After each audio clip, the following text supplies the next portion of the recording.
ये यूसीएफ से पूछना पड़ेगा, हमें कोई एतराज़ नहीं है।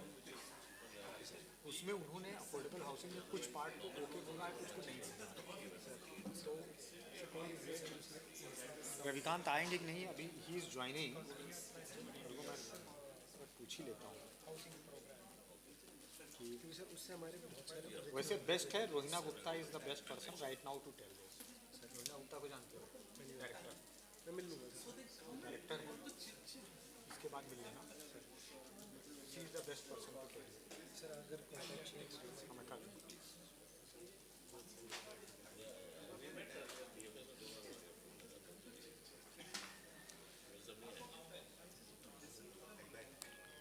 नमस्कार रविकांत, कहाँ हैं आप?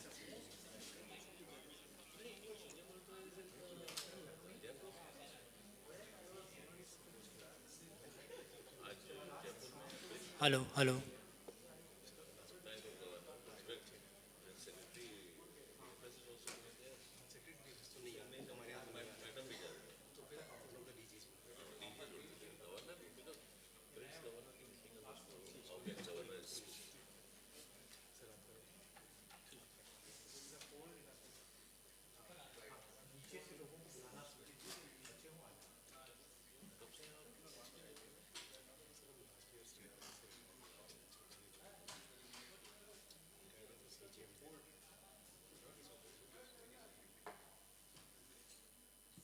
इट इज़ रिक्वेस्टेड कि आपके जो साथी लोग हैं जो अभी नीचे हों, काइंडली अगर फ़ोन लग सकता है तो लगा के उनको बुला लीजिए, so that will start in 5-6 minutes. हम डिले नहीं करना चाहेंगे।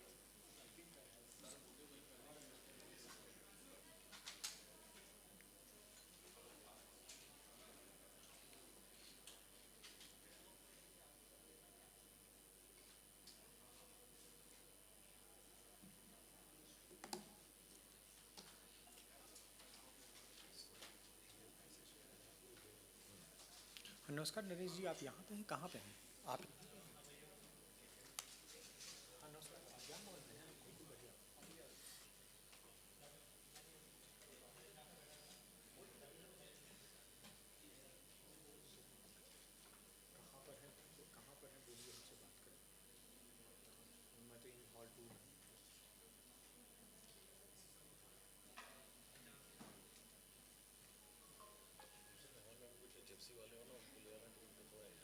कुछ जो आपके मेन एचएफसी, हाँ वो इनको इधर बुला लीजिए, ठीक है, 5-10 लोग जो इम्पोर्टेंट है, ठीक है।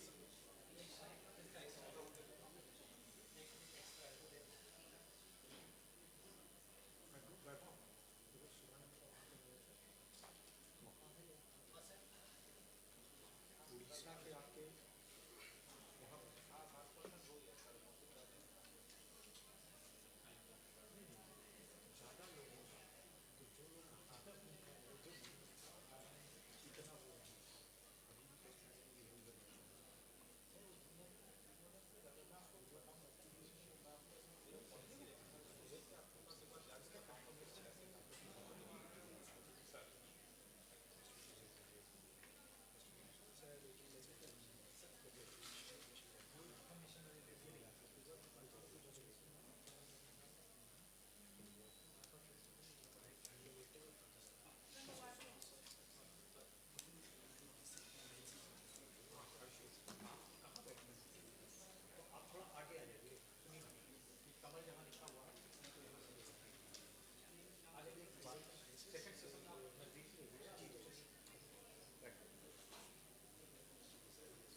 इसको भी लेना.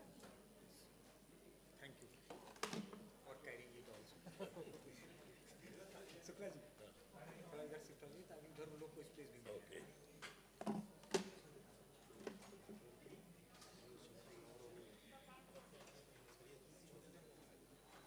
या तो इधर आ जाइए, आगे वालों को बोल दीजिए. शिशिर, इधर आप इधर आ जाइए. दोनों लोग. या कैथरीन आप इधर आ जाइए. We will be making presentation so that will be visible.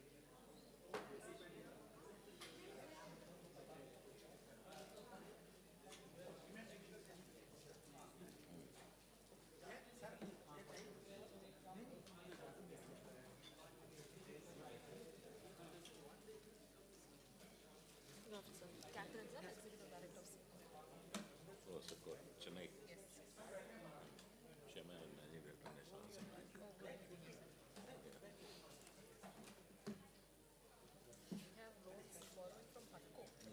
So take from us, we are cheaper. What is the loan percentage?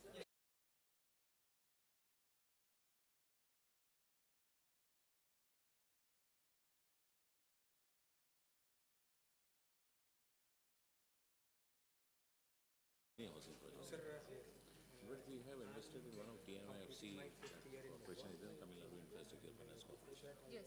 We are a shareholder, founded shareholder of that. environment forest as PS to MOS. That is administered by the Finance Department. Finance Department of the state. Finance Yeah. Department administers. No. See, we have two contracts. One is UITF, which is 3.5% money, which goes through the finance department to ULBs and any committee. And we have other normal function is lending, which we lend to normal lending, which is 7.5%, 8%. Which are the project we have? So, In SIPCOT, as in the areas that we work in, sir, industrial parks, generally we are into development of industrial parks, but we are also funding industrial housing projects. that we can partner. Yes. We have And there's a vertical in SIPCOT itself. There's an SPV formed by SIPCOT called the DNIHPL, which takes care of the industrial housing part. Now, currently we have a portfolio of around 5,000 beds across the state. Few are getting inaugurated 2 days after. 2 days So next for the we next are 2 also setting up at Tamil Nadu Shelter Fund you have, right? Yes, yes, we have TNSF. They are our funding agency. They are our funding institution. Okay. So we are also coming up with IFC, we are setting up another shelter fund. Oh, is it? That is that is a Now, your kind attention, please. We'll be starting the proceedings in 5 minutes. So I request all such people who may be having lunch or maybe just outside the room, inside the room if you are not settled, there is sufficient space in hall number 5 above this hall.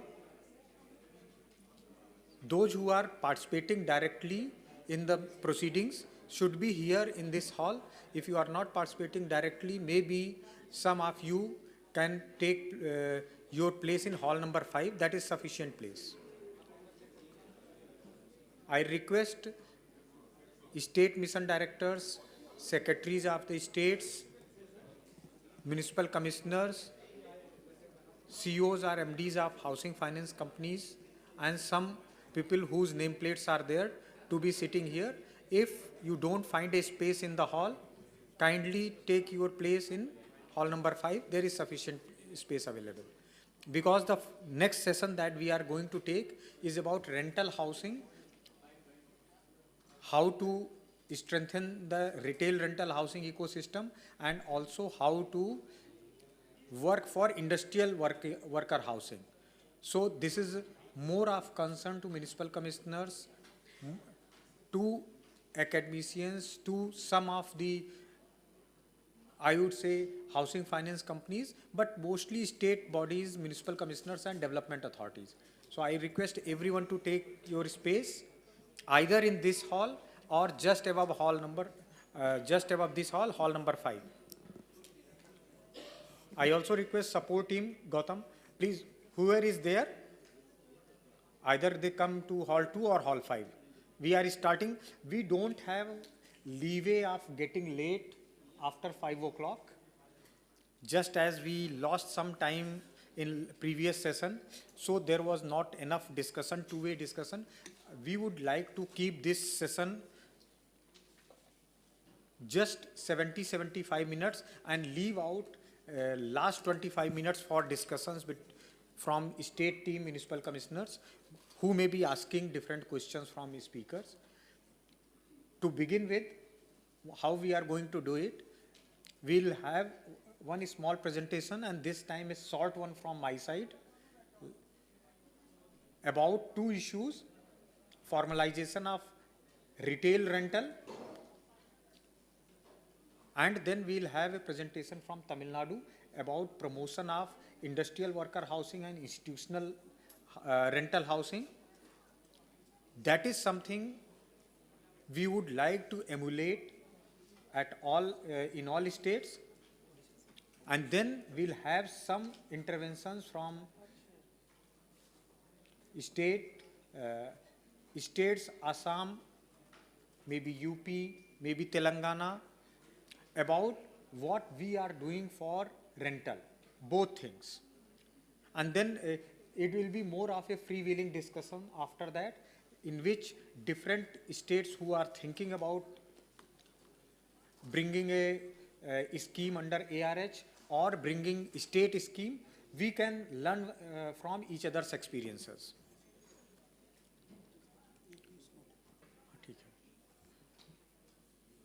Thank you. Then can we have the first presentation, that is on rental?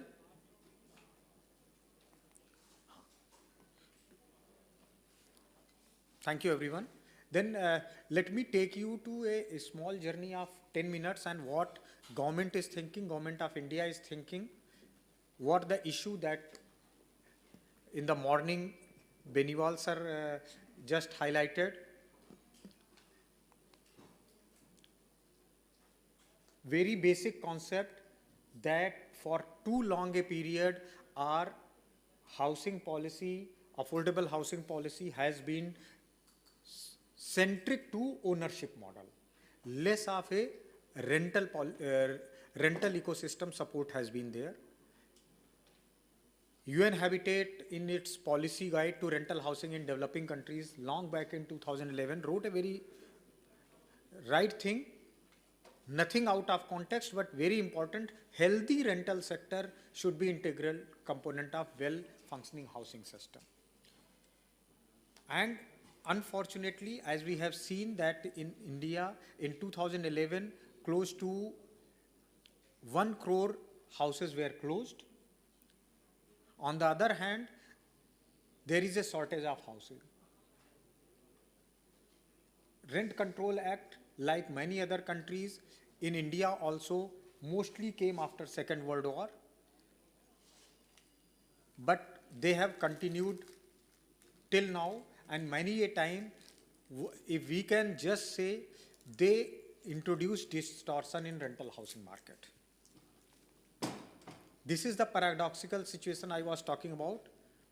There is a shortage, but there are closed houses. Those are vacant houses. Main issue, as has been identified, is either trust deficit between owner and tenant, and then there is a large informal retail market.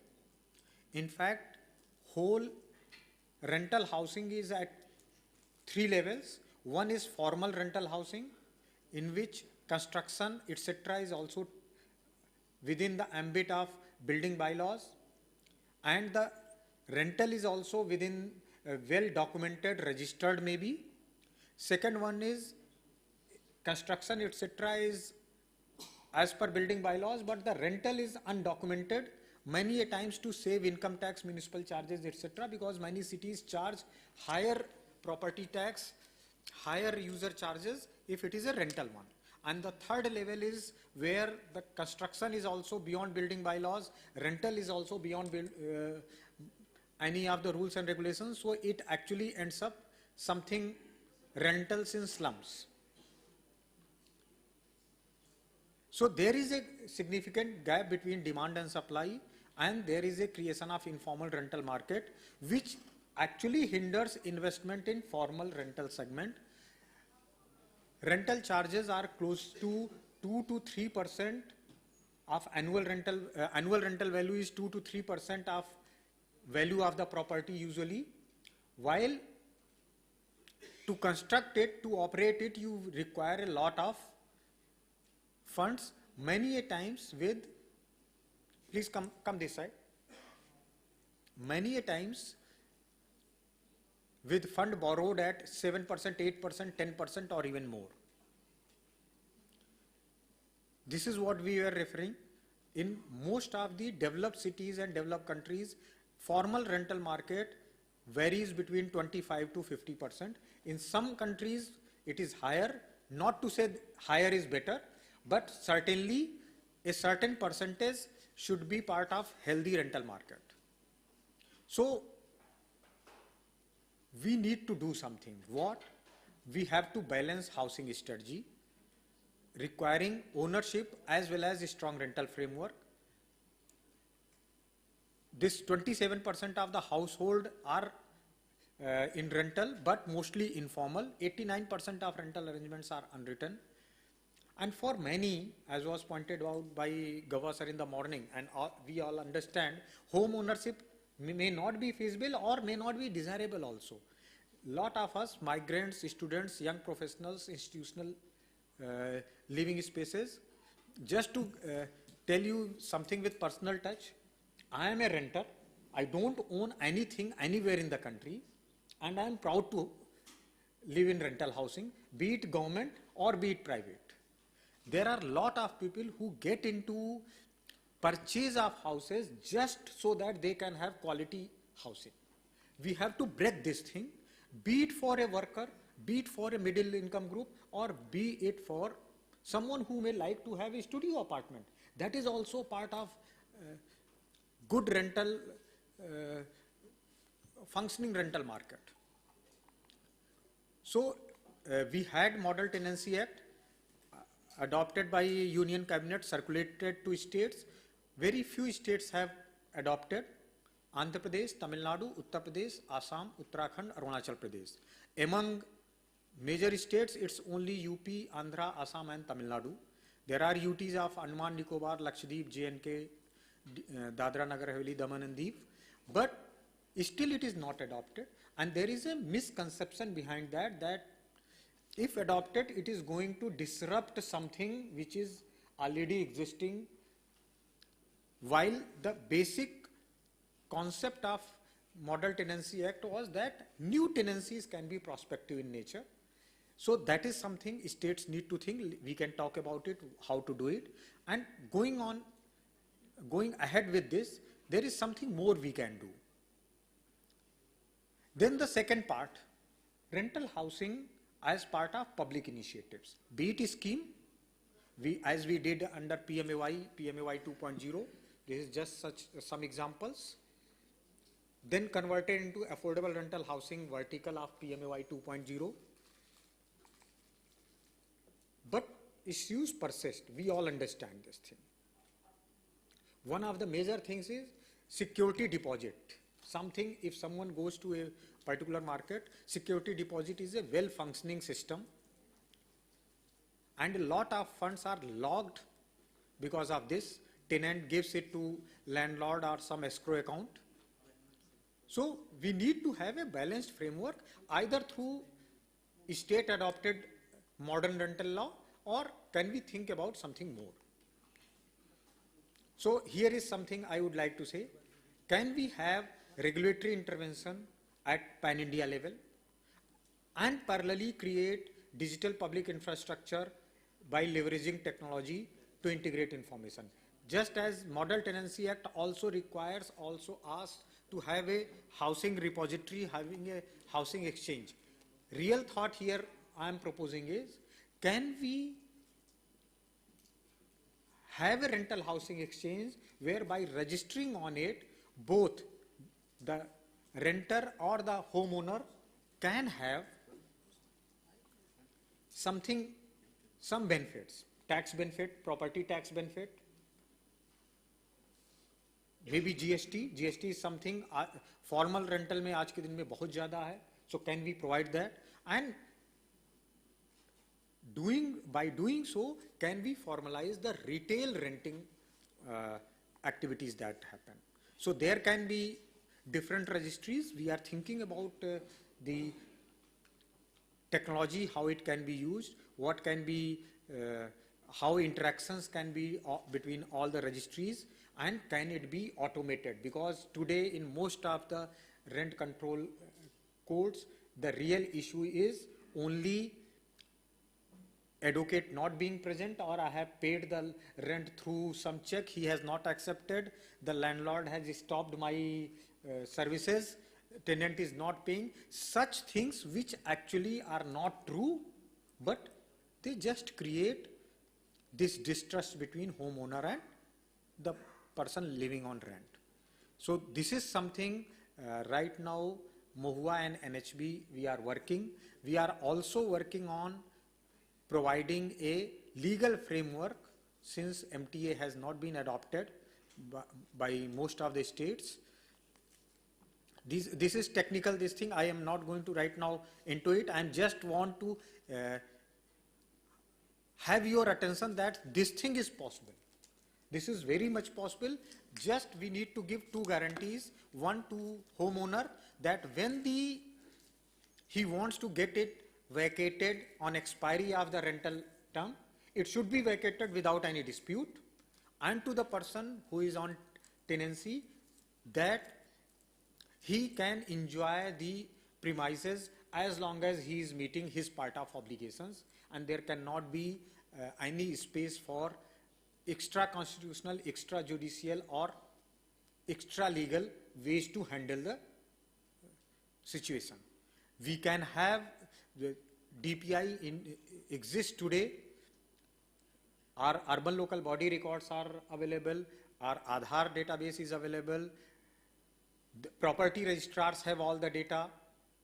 We can have standardized contract using SARSAI and other such public entities, and we can use UPI and e-mandate for payment, no cash transaction, nothing, so that there is no dispute on this thing, whether there is a payment or not, something is pending or not, and these things can be very much done on automated basis. It can integrate with other DPIs that we have, including DigiLocker, UIDI, ULB property system, e-payment gateways, etc. So this is one thing. But to do this, we will have to bring in something on lines of Bharat Tenancy Act under the same concurrent list 6 and 7 on lines of RERA, so that there can be an authority, maybe National Rental Housing Authority or something, but not to act as a court, but to develop the market, but to ensure that informal rentals moves to formal rental. That is something we would like to listen your views. This is something new. We have not spoken till now. We have worked out on something, but we would like to hear your views on whether this idea is possible, or till the time this idea comes, can't it be done at state level using the MTA framework? Then the second part, let me skip it. Can we go to the next presentation? Then we'll take the Tamil Nadu one, the rental housing.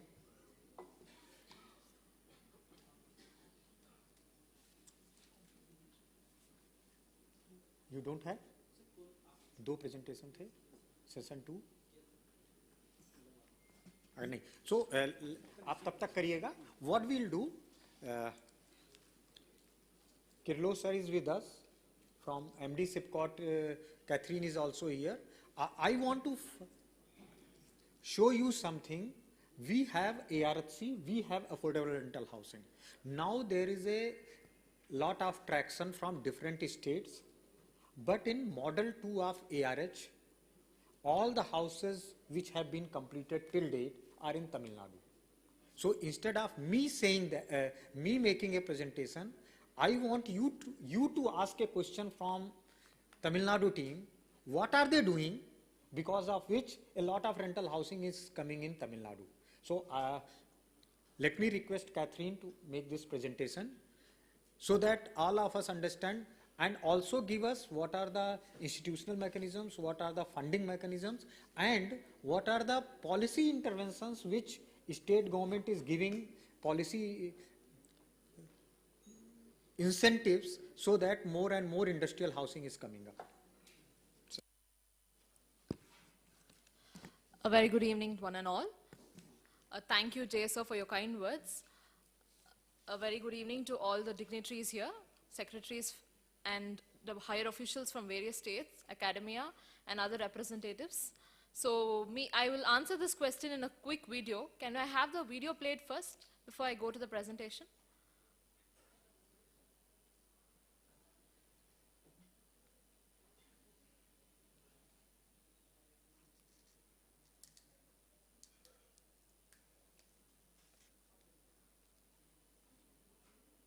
No, this is PPT. Go for video.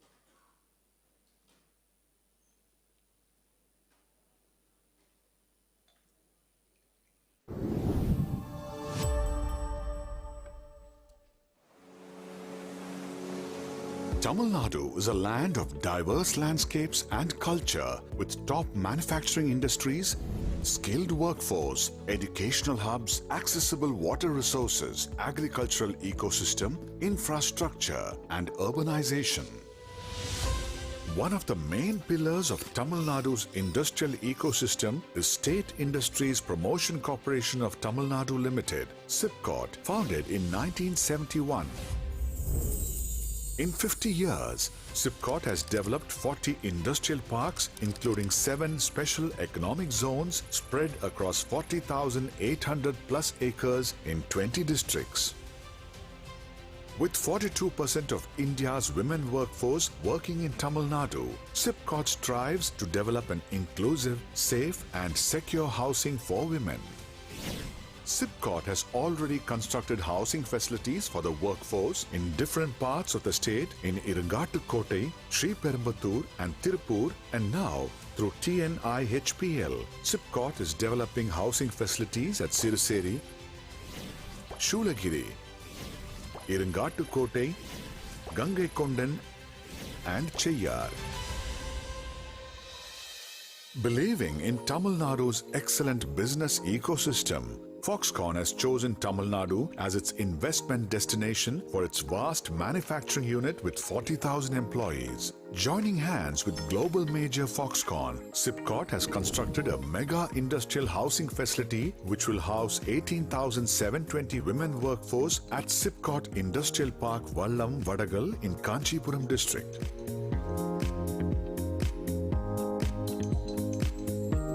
This 20-acre facility has 13 blocks with ground plus 10 floors, 24 rooms per floor and with 6 beds in a room. Each block averages 1,440 occupants.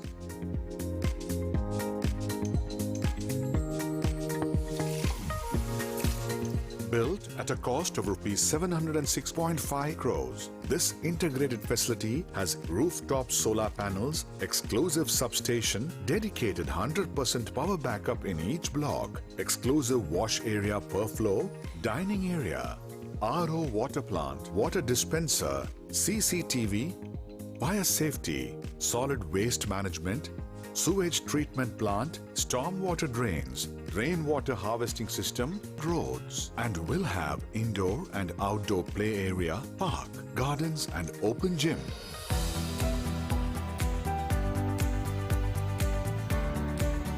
Our industrial housing projects provide transformative and sophisticated housing experience for industrial workers at an affordable price, enabling happy workers, fueling sustainable industrial development. Thank you. What you just witnessed is a marquee project of SIPCOT, constructed for Foxconn, and we have close to 18,720 beds. So this facility is one of the facilities that has been visited by people all over the world, and delegations from, we've hosted delegations from Mahua also. So I'll come to the presentation. I will give you a short approach of how SIPCOT has been handling with the help of different financial institutions to avail this affordable housing schemes. As you know, Tamil Nadu is a highly industrialized state with the highest number of female workforce in the country. So this adds to our responsibility on why we need an affordable and a safe living space. So that is why SIPCOT not only develops industrial parks, but it also develops the allied ecosystems that promote housing facilities, so that it gives a kind of enabling factor for companies which are coming to Tamil Nadu for investment. Next.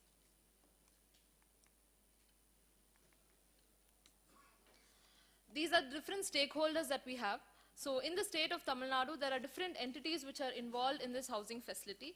From the industries department, we have SIPCOT, TIDCO, and TNIHPL, which is the industrial housing vertical of SIPCOT. Then we have the financial institution called the TN Shelter Fund. Then from the social welfare department, we have Tori Hostels. From MSME, we have SITCO, which is again an industrial park developer for the MSME sectors. Then from the Housing and Urban Department, we have TNHP, TNHUDP, and from the Government of India, we have support through various schemes.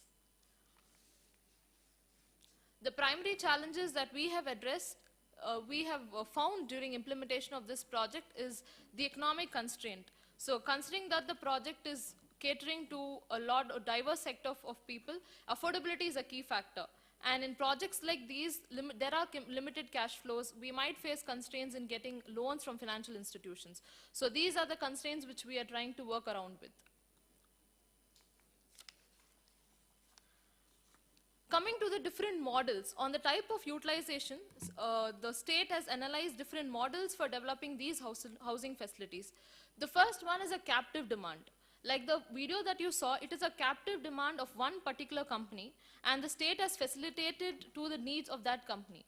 The second is a market-led demand. So in a market-led demand, there will be a facility created within, say, an industrial cluster so that the ecosystem gets benefited out of it. And third is again a market-led demand where the facility is located closer to urban pockets, not just catering to working women, but also to college-going women for shorter duration of stays also. So in the captive demand, we see SIPCOT, which has done Foxconn housing. In the market-led demand, TNIHPL is doing a lot of projects on this front, and Working Women Hostel, Tori is working on this front. So across the three verticals, across the three models, we have institutions functioning.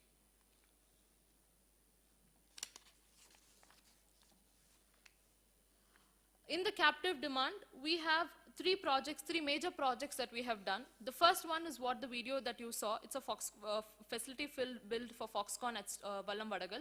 The second picture is a Vidial Residential Private Limited, which is a housing facility created for Tata Electronics in Hosur. I'll quickly brief on the various facilities individually. This is a Foxconn project at Vallam-Vadagal, built for 18,720 bedded hostel facility, built at a total cost of 706 crores.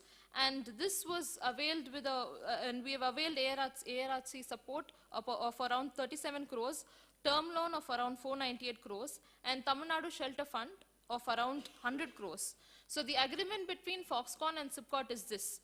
75% there's an offtake from Foxconn, and they have a lock-in period for 10 years. So it's given at a particular rental rate, escalated at every 5 years, and the operations and maintenance of this facility is taken care by the company. So this is the financial model for the Foxconn facility. Second is a Vidial Residential Private Limited project at Hosur. It is a 14,000 bedded facility. The Vidial project is a joint venture of Tata Electronics, Tamil Nadu Shelter Fund, and TIDCO in the ratio 74, 15, and 11. Tata Electronics is a patron of this project. TN Shelter Fund brings in the debt, the funding for the project, and TIDCO brings the land, in this case, as an equity. So TIDCO is also a government entity of the state. The financial model of this project works in a way that TEPL does the construction financing is being funded through TNSF, and the operations and maintenance is taken care by the SPV, which is VRPL. The third is a facility built exclusively by Foxconn. It's a private project, and they have also got support from the state government. Next, we'll come to the market-led demands. Market-led demands, SITCO, TNIHPL, and the Tori hostels have worked on this front. So we'll go through individually. What we have done is, as I was mentioning, SIPCOT is into industrial park development. We have created facilities in all of these parks, in all of our major parks. So if you see these facilities at Iringattukottai and Sri Perambudur, these are our top automobile and electronic cluster in the state. So we have created facilities catering to the needs of those clusters. So some of the projects that are upcoming are at Perundurai, another textile ecosystem, Thoothukudi, or a general engineering ecosystem in the state. And in all of these projects, we have onboarded a private partner for operations and maintenance, and that was through a global tender where the bidding parameter is the rental cost per bed. Next is SITCO. SITCO is an entity which is dedicated for MSME growth, and they have developed facilities at Ambattur and Kurichi. Here the model works in a way that the operations and maintenance is done by the industrial associations. So the industrial associations take care of taking care of occupancy, as well as taking care of regular maintenance and housekeeping in these facilities.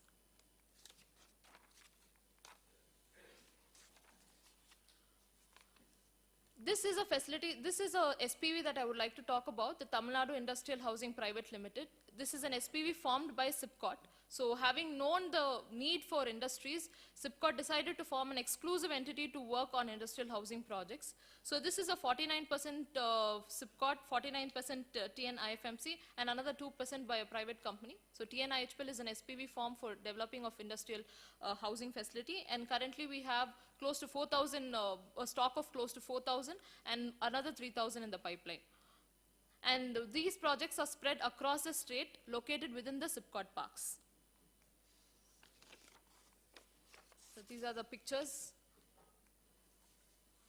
As you can see, this facility is located closer to Tata Consultancy Services at Siriseri. So we are catering to the demand of the IT sector also in this particular location.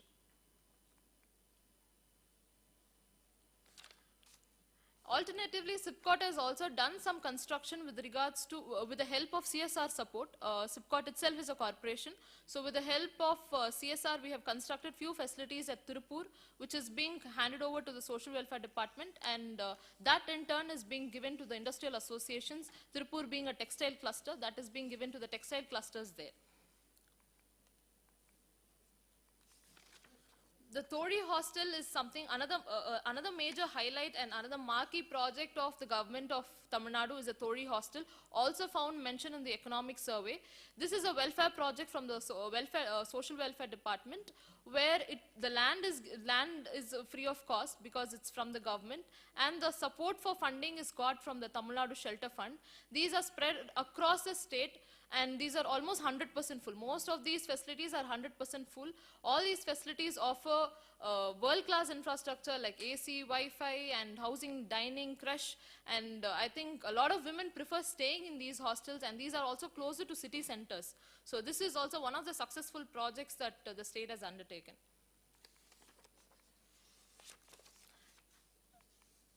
Not just the state's handholding, we also have private players in the play. We have SPR, which is catering to the demand of a particular company called Salcom in Sri Perambudur. So they have also got the support of ARHC. Coming to the means of finance which we are all talking about, so from all of these projects, we have availed financing through term loan, through SIDBI loans, through debentures, non-convertible, optional convertible debentures, and through grants like the Affordable Rental Housing Complex schemes. This is another initiative of the state where we have created the Tamil Nadu Shelter Fund exclusively, which is a social venture capital developed to fund affordable housing in the state. So it has a current portfolio of close to 6 million square feet and a fund commitment of close to 92 million US dollars, out of which partly it comes from Asian Development Bank, Government of Tamil Nadu, and the World Bank. I don't know if you're able to see the bar chart, but what we're trying to say in this is that the support, because of the support given through funding institutions like TNSF, the cost of many of our projects are much lesser than the private projects. The larger vertical that you see, the big bar chart that you see is the private projects, and VRPL, TNI, HPL and TORI are the other projects that are funded from TNSF, which are able to give at a much lesser cost than the private players in the market. So this is the current portfolio of Tamil Nadu Shelter Fund, having close to 45,000 beds, already completed 27,000 beds, and around 15,000 in the pipeline, and spread across the state. So the Tamil Nadu Shelter Fund is not restricted just to public institutions. It also does funding to private bodies. To the public, it has done, the 3 and HPL and the Toli hostels are funded from Tamil Nadu Shelter Fund. And for the private projects, they have funded the Vidial housing of Tata Electronics. They have funded the SPR. These are the models that TNSF has funded. So this is an example of how TNI HPL works, where 49% is brought from SIPCOT and 49% of the stake is brought from TNSF. So currently the public finance, this is a portfolio of TNSF. Currently they have funded close to 25,000 beds of, from public industrial housing facilities. These are some of the photos.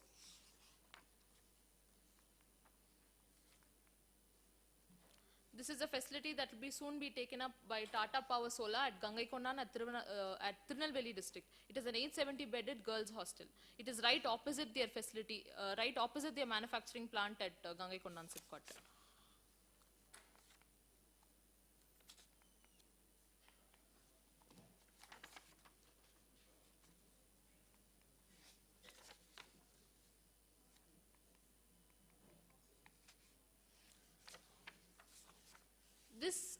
This is a private model where I was already talking about the Vidial residential facility at Hosur, where the land is brought as an equity by a state government partner, which is TITCO here, and the construction finance is brought from TNSF, and the project implementation is being done through TEPL, which is Tata Electronics. And this is a very functional hostel at Hosur, and this is also one of the key projects that the state has implemented.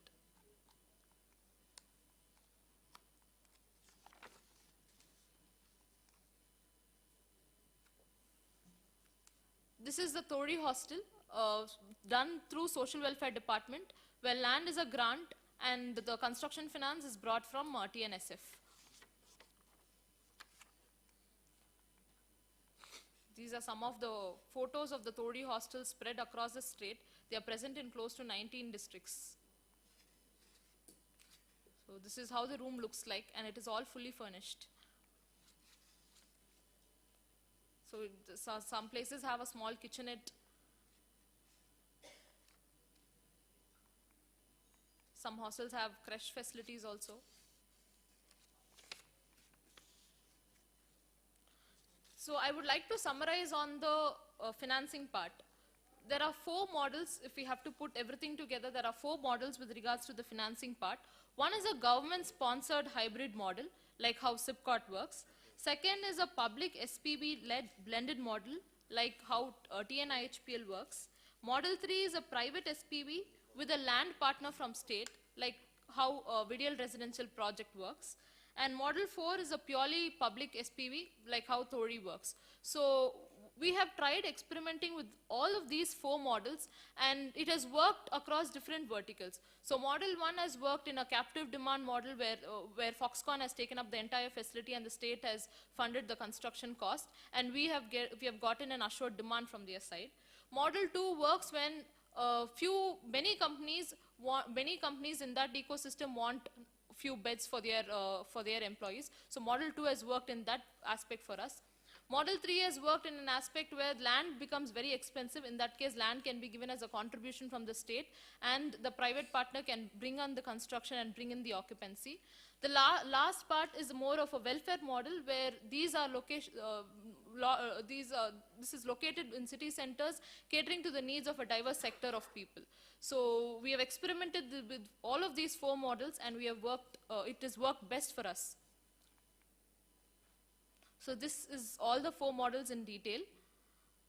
The first model is a government-led model where we get term loans for the construction, and a non-convertible debenture also comes from financial institutions.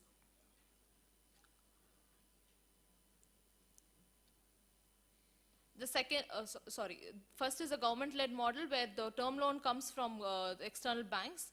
The second is a public SPV-led model where the government entity forms an SPV with the financial institution. In this case, SIPCOT has formed an SPV with the TNSF. The third model is when the government entity forms an SPV with a private partner plus a financial institution.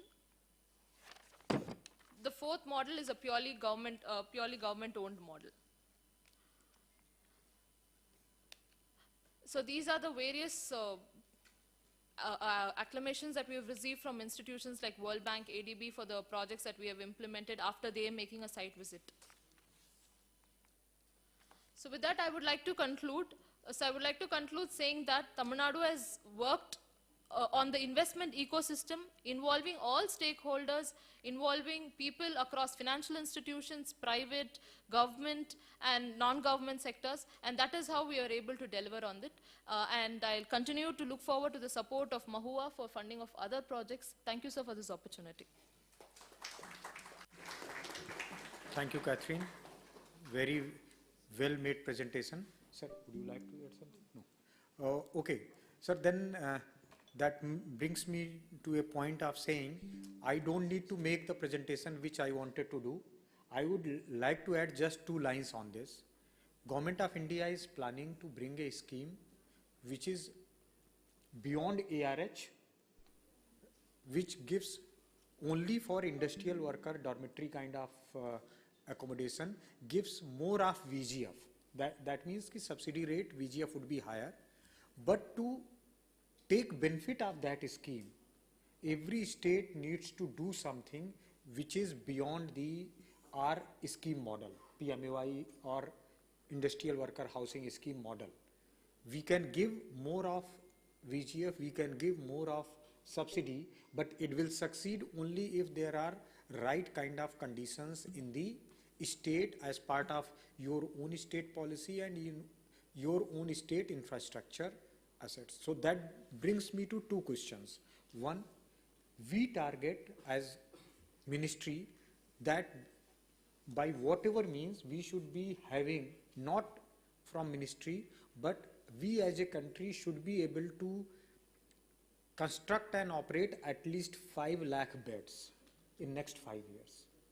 What you heard from Catherine is roughly 45 to 50,000 beds at present.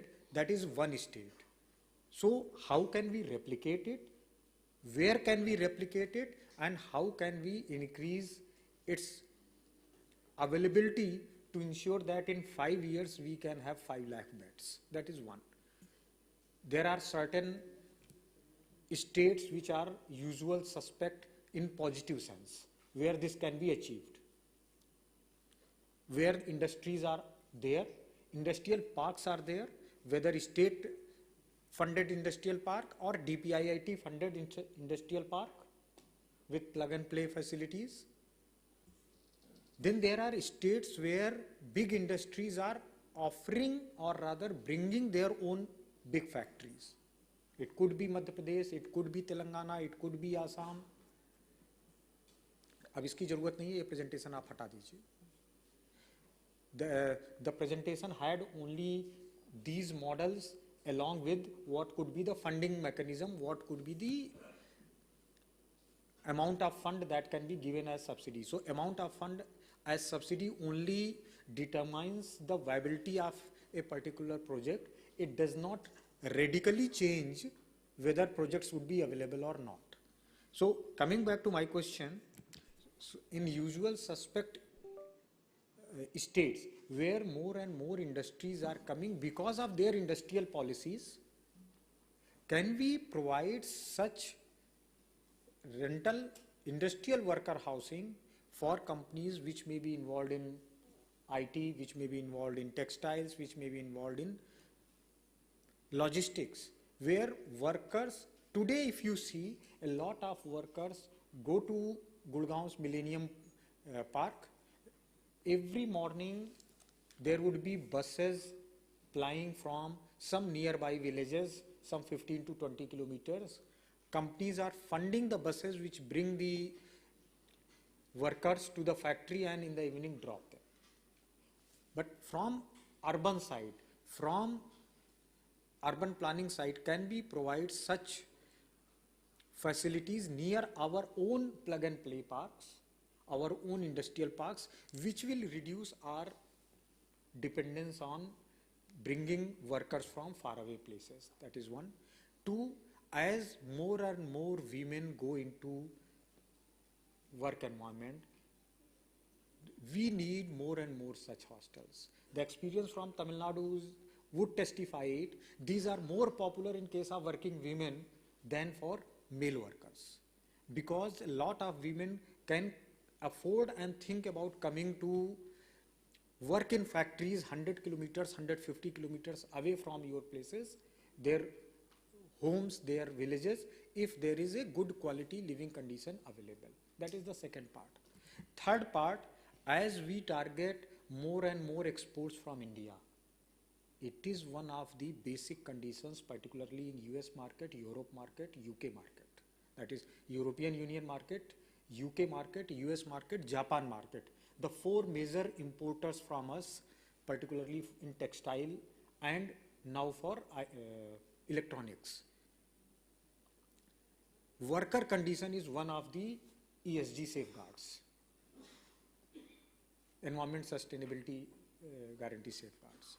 So if we are not providing good quality housing and good quality living conditions to workers, the industries may face export disadvantage. So this provides us a reason why in next 5 years 5 lakh bed can be targeted. There is a demand from industries. Almost every week, every second week we meet industrialists who want such schemes across the board in all the states. So can we have such projects in at least 7-8 states? To begin with, if I name the states, Gujarat, Maharashtra, Telangana, Assam, MP, UP. These are the minimum I am talking about, and Karnataka, where a lot of industries are coming up. Two, from NHB and HUDCO, I would like to understand, can we have such financial products which can manage fund of funds or which can invest into such projects which will improve the financial viability of the project? If you remove TN Shelter Fund and TNFIMC from this equation, this will not work. If you remove SIPCOT and Working Women Hostel Corporation, this will not work. So there are set of 5-7 organizations, 5-7 entities which are working from promotion, operation side as well as financing side. This we need to provide in all the states where we want to. So can I request first NHB and HUDCO, maybe NHB, then HUDCO to talk about it. Then we would like to hear Telangana, Gujarat, Assam. What can you do to provide such incentives to industries which come to your place? And other states, then it is open, and thankfully we have almost 20-25 minutes still left with us. Yeah. So let it be that way, free-wheeling discussion. Thank you. Good afternoon, sir. And see, sir, as far as fund is concerned, we are going to set up a fund. In fact, we got the approval in the previous meeting. I'll come to these projects later. In fact, TNFIMC, we are one of the promoter. So we still hold about close to 11% shareholding. And it was set up with the intent to support these kind of ventures only. But yes, we do have various schemes like, I will talk about it in my presentation, especially the low-cost funding to the organization like TIDCO or TNIHPL. But only one thing, after interacting with the state officials, I got to know that at times they're not even aware that we have certain these facilities. See, today my cost of borrowing is much lower than most of these commercial companies which are listed in stock exchange or banks, because we being a statutory corporation, we lend at least 100 to 125 basis point lower than what is available in the market. So we do, in fact, I was talking to Madam Catherine right now, and I was trying to understand what is source of funding, because I would love to support these kind of ventures. I understand that the profitability also comes at a later stage, because initially 4 to 5 years, these will not be very profitable ventures. But at the same time, because at NHB we are a DFI, we have the mandate to promote housing. Profitability is also one of the factor, but not at the cost of profitability. We will like to increase the cost of fund.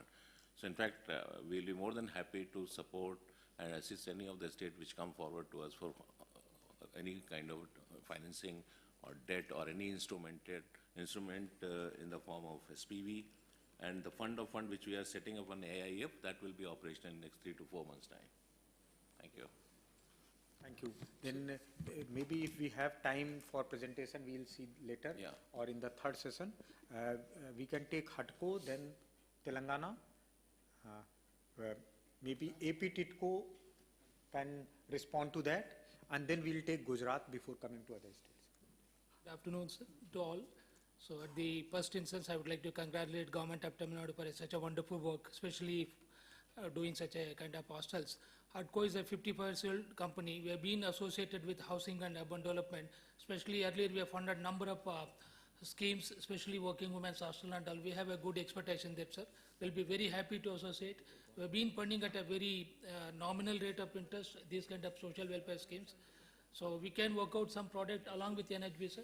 And we already funded TIDCO, and we already funded SIPCOT, Tidal Park also funded in Tamil Nadu. We'll be very happy to associate at national level with all the institutions. So thank you, sir. So Sunil, would you like to talk about what can we do with AP TITCO and Telangana? Good afternoon, sir. AP, Telangana, please. Good afternoon, sir.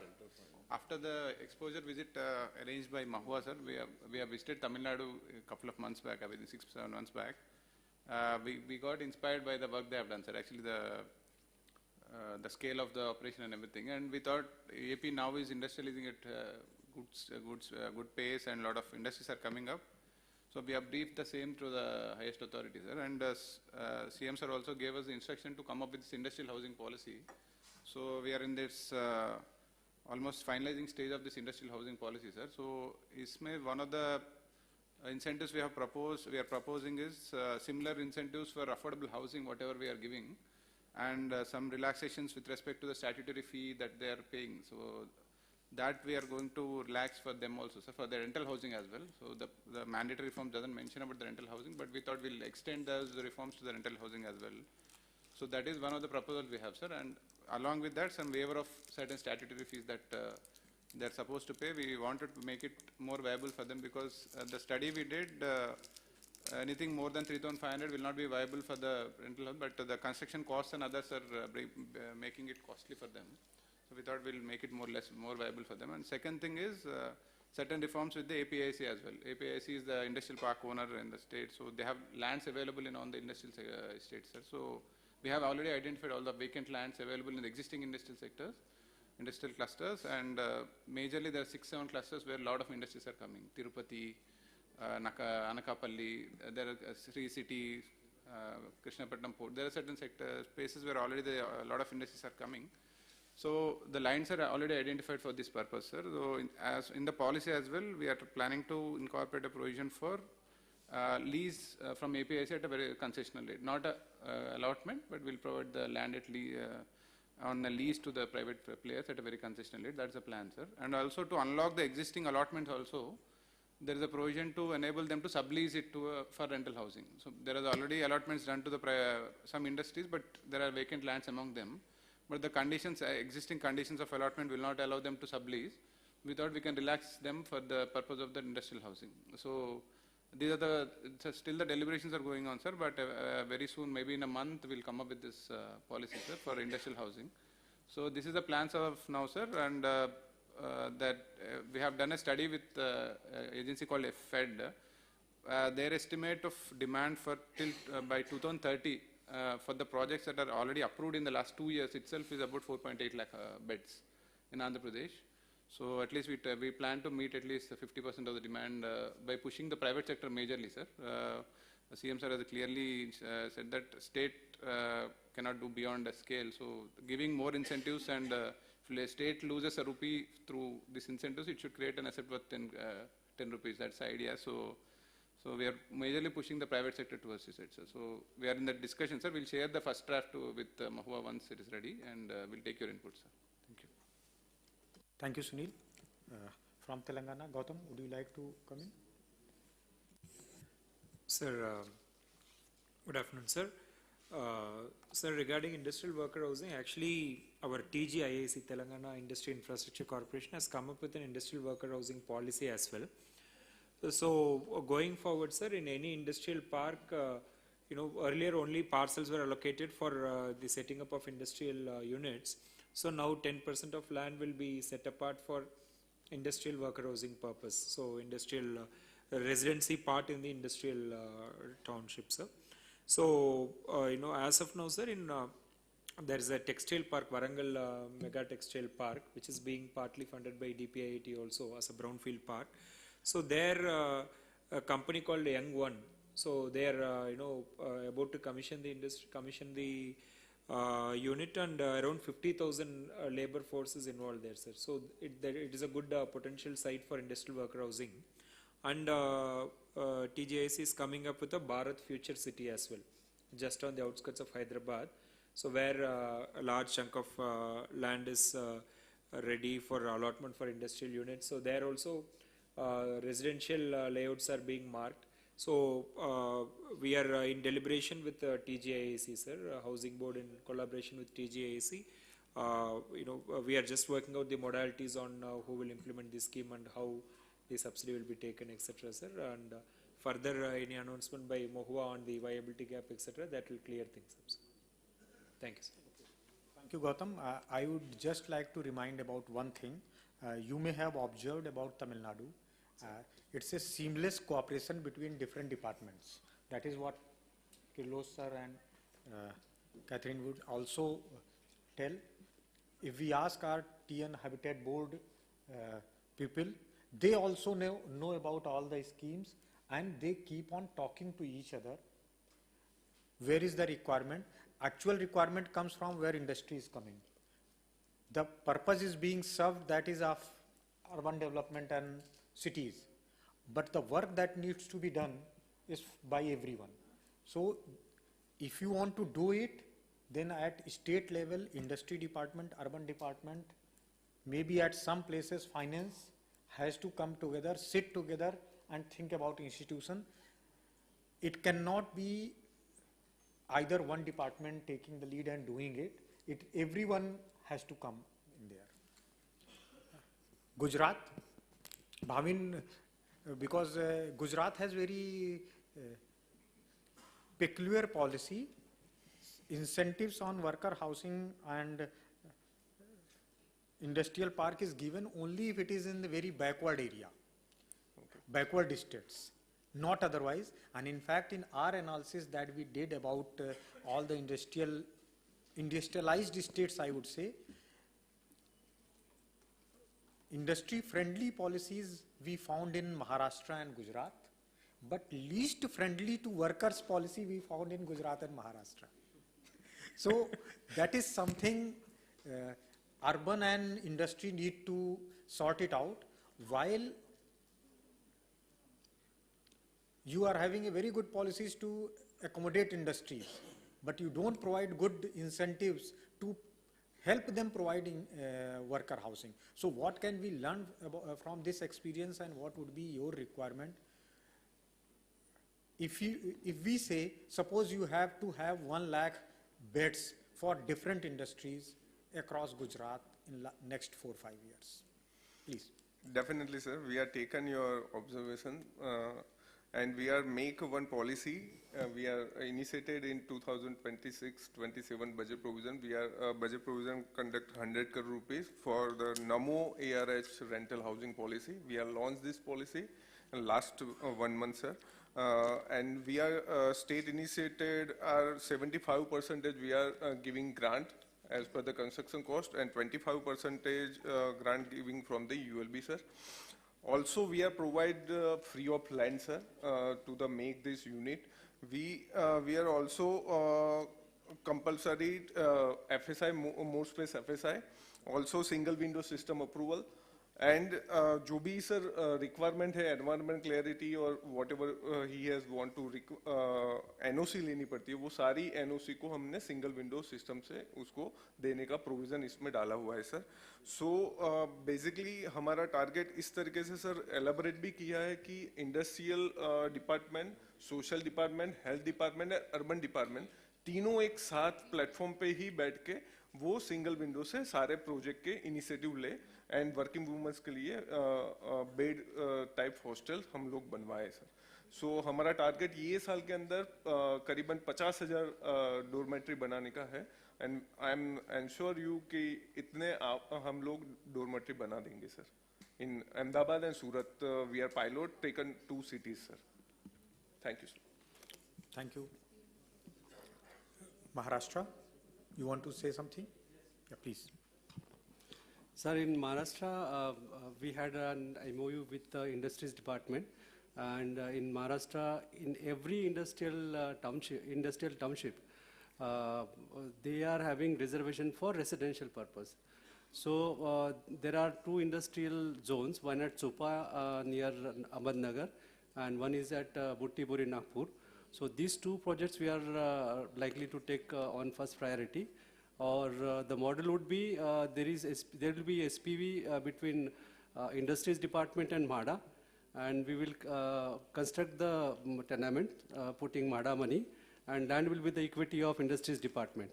And there is one more possibility of Labor Department, like they will also join hands because they have labor cess money with them, and they have some lands also available, so they may likely to join. So this is about government, and then we are also approaching the industrial houses, and collecting the demand. So there are some industrial houses that they are also ready to put in their money during the construction process. So this we are likely to complete this all process by next month, and we'll put a target for 26-27 by next month. I'm hopeful that minimum 50,000 beds we may put as a target. Thank you. Okay. Before I come to Assam, any other state or any other participant would like to make some open intervention? Sir हम बोलना चाहेंगे sir. हाँ साहिब. अभी हाँ तमिलनाडु का जो हमने देखा सर काफ़ी इम्प्रेसिव और स्केलेबल है और उसको डिप्लीकेट कराया जा सकता है सर. बिहार में भी बड़ा अनुकूलित वातावरण बना है इंडस्ट्री के लिए, तो हम इस जो भी यहाँ लर्निंग एक्सपीरियंस हुआ है हम वहाँ मैसेज ले जाएंगे और कोशिश करेंगे कि उसको उस दिशा में ले जाएं. लेकिन यहाँ पर दूसरा ध्यान आकृष्ट करना चाहेंगे कि जो हमारा जो अफोर्डेबल रेंटल हाउसिंग स्कीम है, तो सर उसमें यदि हम एक कंपोनेंट जोड़ दें सब्सिस्टेंस रेंटल का, और जो माने के जो हमारे जो वर्किंग वेंडर्स हैं, चौकीदार हैं, जो और वहाँ पर जो ड्राइवर्स हैं, जो डोमेस्टिक हेल्प हैं, सब लोग को बड़ा दिक्कत होता है. और वर्क प्लेस के पास ही लोग चाहता है कि हमको जो है अकोमोडेशन प्राप्त हो जाए. तो जहाँ पर जो लोग अकोमोडेशन में रह रहा है, यदि उसको हम लोग लोकल बॉडी से सेस वगैरह के द्वारा कंट्रीब्यूशन ले करके, जो लोग बेनिफिशरी हैं, कंपनी हैं और जो भी एजेंसीज हैं जो उनसे काम ले रहे हैं, यदि उनसे सेस ले करके और उसको हम सब्सिडाइज कर दें, तो तत्काल जो है खास करके जो बैकवर्ड स्टेट है और जहाँ पर अभी समय लगेगा थोड़ा सा, तो वहाँ के वर्किंग क्लास को बहुत ही लाभ होगा सर. इसमें पॉलिसी में कुछ एक चिंतन की आवश्यकता है सर. लाभ कई तरह का बात है, रेगुलेट कैसे करेंगे, हो सकता है कि कम्पिटिटिव प्राइस बढ़ जाएगा रेंट का, देखा देखी. तो हम लोग रेगुलेटरी बने सिस्टम को मजबूत करके और थोड़ा सा देख करके एक दो सिटी में हम लोग पायलट बेसिस पर इस को भी शुरू कर सकते हैं. जैसे तमिलनाडु ने बिल्कुल इनोवेटिव रास्ता दिखाया है, ये भी एक अच्छा प्रयोग हो सकता है सर. ठीक है, ये मेरा व्यक्तिगत विचार है सर. बिल्कुल ऐसा प्रपोजल बनाइए, क्या किया जा सकता है. Any other state? Okay, then we come to Assam. Hello, आप माइक यूज कर लीजिए, माइक आपके सामने है.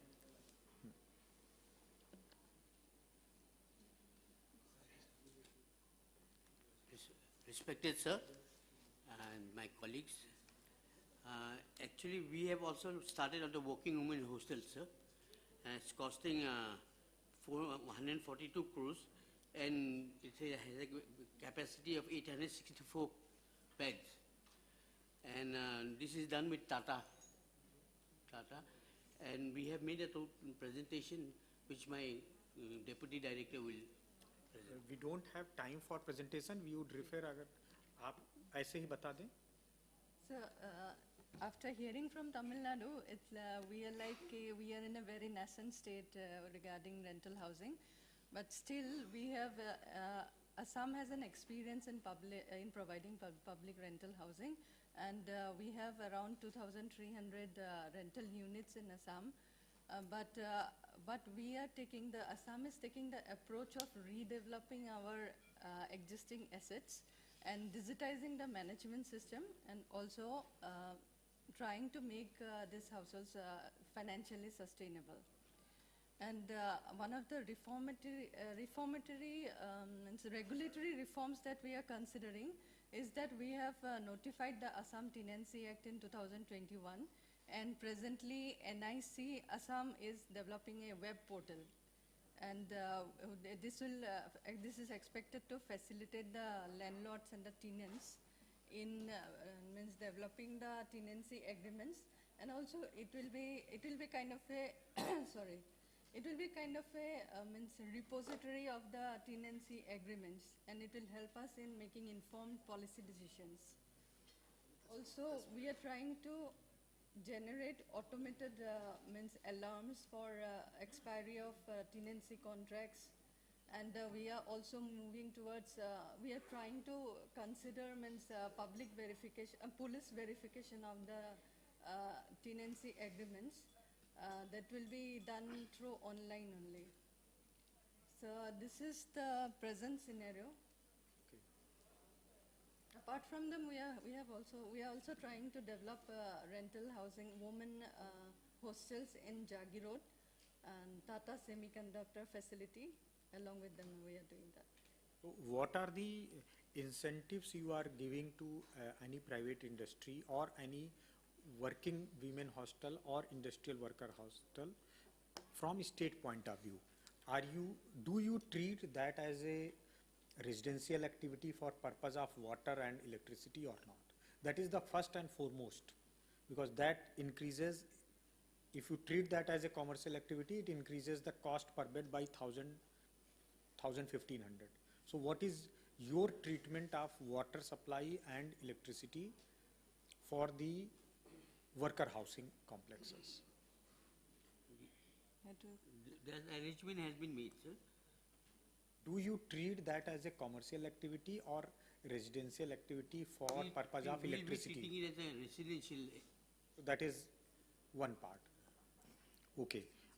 And suppose we are also providing additional FAR to this projects. Understood. That I understood.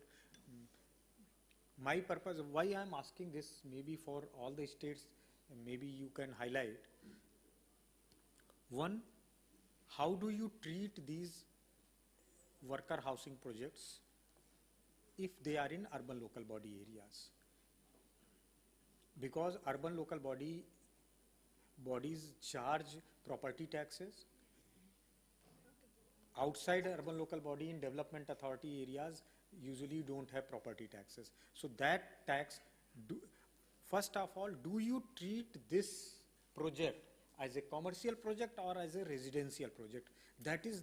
That changes the whole, I would say, fate of the project. If you treat it as a commercial project, then commercial property tax, commercial electricity, commercial water charges. Water charges, Assam may not have actually that much, but some southern states have water charges also, which are quite high. So for all states, my request would be very simple. Verify this, review this. Even if these are in industrial areas, even if these are operated by big companies or organized sector, this is not a commercial activity. It's a purpose of this activity is residential. It is grossly residential activity that someone is living in the hostel. Yes. So hostel should not be treated as hotel. That is one of the important things. And if we go back and see, many a times, like sir, I don't know how Tamil Nadu is dealing with it.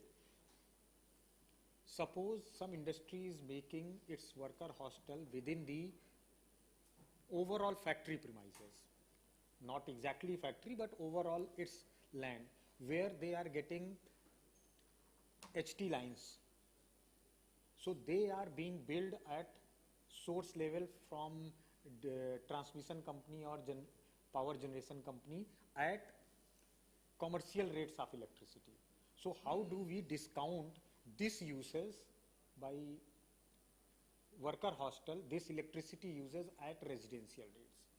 That may become almost, if you treat one person consuming some, let's say 50 units, 50 multiplied by 5, 250 rupees is increase in rent strict. So how do we treat that? And then there are common areas in every worker hostel, there would be common areas, so that 50 units, what I am assuming, is not actually overstatement, it is understatement.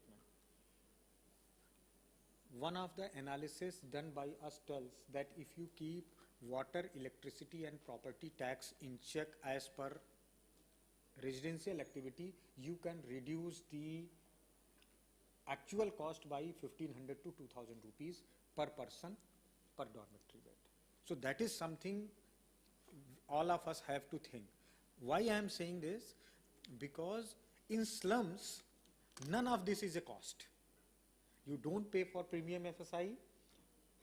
You go to Pilanji, just near Luton's Delhi. You can construct a G+8 building without any setback, without any parking norm, without paying any FSI charges in the heart of Delhi.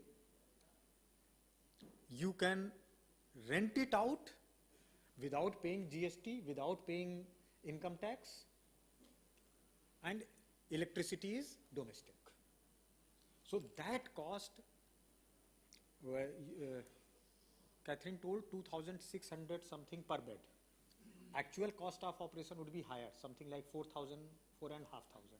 So someone is footing that bill. It is most probably the private agency, most probably the private industry, which is factoring in that 2,500 as his own cost.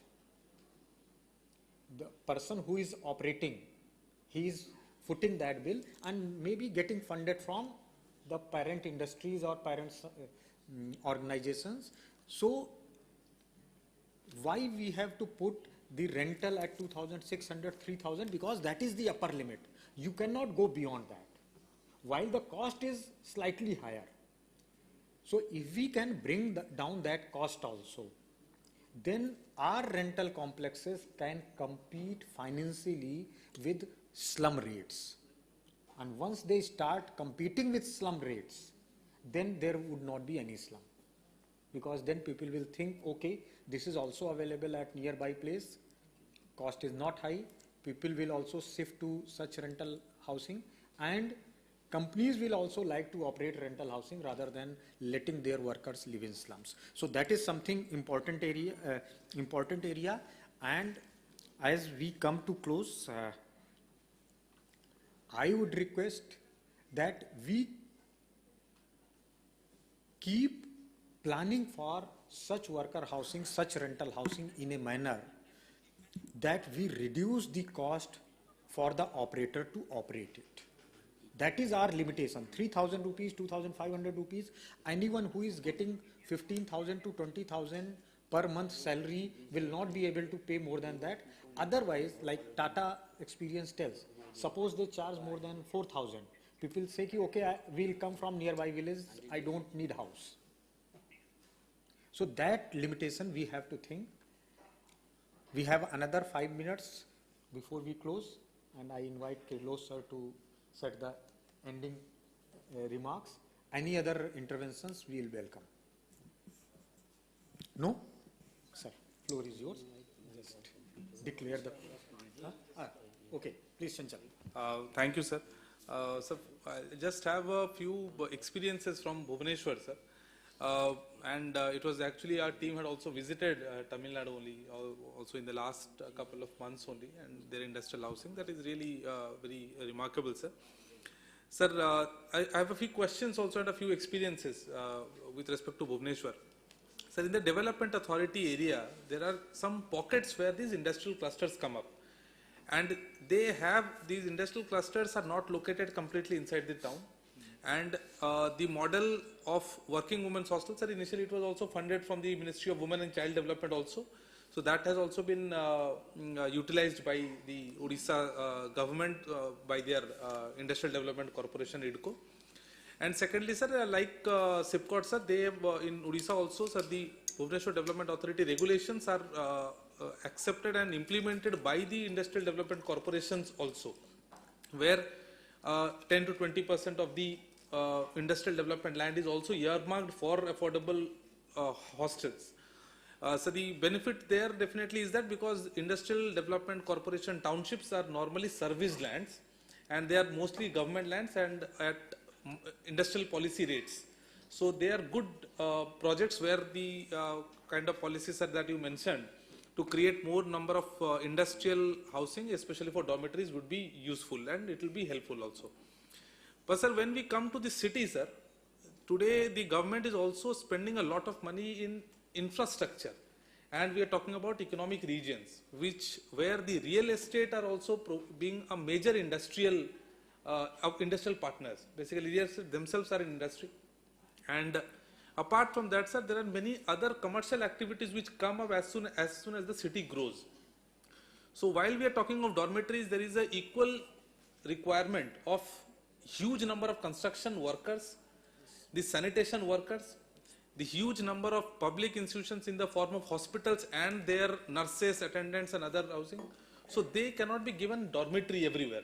So we are also talking about EWS and LIG rental housing, not merely hostels. Not workers. Sir. Not dormitories. So in Odisha, sir, what we are doing is that the main focus, again, we are linking it with the affordable housing policy.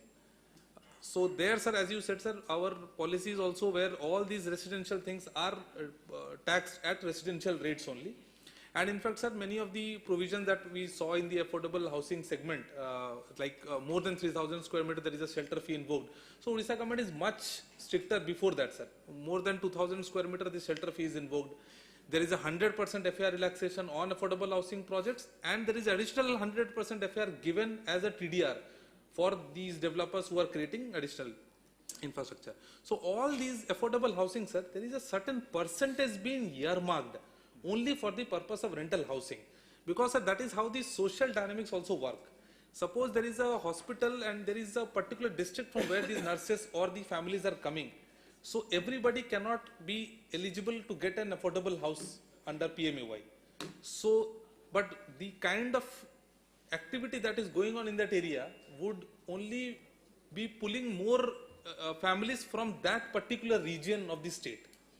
So that is why, sir, when they are not being eligible for a house under PMAY, they would need a rental house there, there itself. So, sir, while we are talking about these of the industrial workers and the dormitories, sir, there is an equal requirement of affordable housing segment, the EWS and LIG segment of rental policy, sir. And that is where, sir, we are actually working on it. And the tenancy laws are also, it is going to the cabinet in the next week, sir. So Odisha will also be adopting maybe the tenancy model tenancy act that the government has circulated. And sir, we would be requesting also to suggest if a similar type of a corpus can be thought of at the Government of India level as well, like funding for the industrial workers, the same for the other construction workers and other kind of workers who would be requiring rental facilities in these cities, especially after this economic region concept has been introduced in the union budget, sir. Thank you, sir. Thank you, Chanchal. In fact, very well, very pertinent point raised. We have been discussing more of industrial housing because that is a low-hanging fruit. But from city's point of view, yes, rental housing is important, and that is the reason when we launched PMAY 2.0, although BLC and AHP verticals, which are ownership verticals, they are only for economically weaker section, but our ARH vertical, that is rental housing vertical, is for both EWS and LIG. That means any person earning up to even 50,000 rupees per month, 6 lakh rupees per year, can actually also get a rental housing within ARH vertical, and state may propose such projects in ARH vertical. And accordingly, we increase the assistance given under PMAY for ARH vertical compared to ARHC. So that is something all states can bring in. In cities, it is not a low hanging fruit because of availability of land near your working places. So if you can mobilize your hospitals, your educational institutions, the developers who may be constructing big business spaces, then and development authority or municipal corporation can identify certain lands where public housing or rental housing can be constructed in a hybrid mode or in a private sector, then PMAY is a fit case to propose that project. Then you can get close to 500 rupees per square foot. That would be quite some. So what I would say, yes, industrial housing is a low hanging fruit, but rental housing, working women hostels in cities, or such people who are providing services who may require just room and nothing else, if it is well serviced room, that's very good. That is something each and every city, each and every million plus city certainly needs to promote. Thank you. Workers के लिए भी सही है, बिल्कुल। वो लोग तो 6 साल या नीड बेस आया फिर चला गया, तो वो भी जरूरी है सर। ये भी उसमें है Just a point, sir. The TIG component, sir. For a small scale projects, I believe that does not apply. They cannot take it, sir. That is something needs to be changed. Yes, true. So, sir, we'll close it and we'll take a tea break and we'll assemble here after 15 minutes. So, sir, please end the scheme and then we can go. Just 2 points. One is states when they are formulating their... I request everyone to be seated for 2 minutes till the proceedings are ended. Yes. Please. States when they are formulating their policies can also study the role which has been played by TNIFMC. Tier 2, they are administrating Tier 2 of the shelter fund. So that will be very useful when you are formulating your policies. Next is in industrial layouts, please ensure that a portion of the land is reserved for housing for the industrial workers. These two can form part of your policy which you will be formulating. Thank you. Thank you so much, sir. In fact, I have already spoken to, and in February 2026, team from different states reached out to Tamil Nadu to see the experiences, how it is functioning. I would request any state who is requested in visiting and seeing functioning of these worker accommodations, working women hostels, kindly do so. Government of Tamil Nadu is always happy to assist you. And here at National Institute of Urban Affairs, we have established Center for Public Policy on Housing and Habitat. If need be, you can reach out. That we are establishing it as a kind of nodal point at NIUA to provide policy support, consultancy support, knowledge support, and also coordinating support to all the states. You should reach out to our CP2H2 as the case may be, and NIUA holding the CP2H2 will be also reaching out. It reaches out to you many times, but my request would be, let's not save our islands of successes to ourselves. Let's celebrate it, let's deliberate it and share it with everyone. Thank you so much.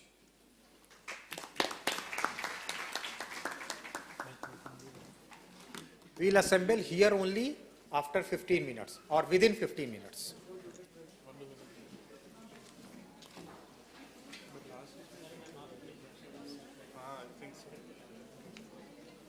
only then we would have. You will take your flight है? चलो ठीक है ले लो अच्छा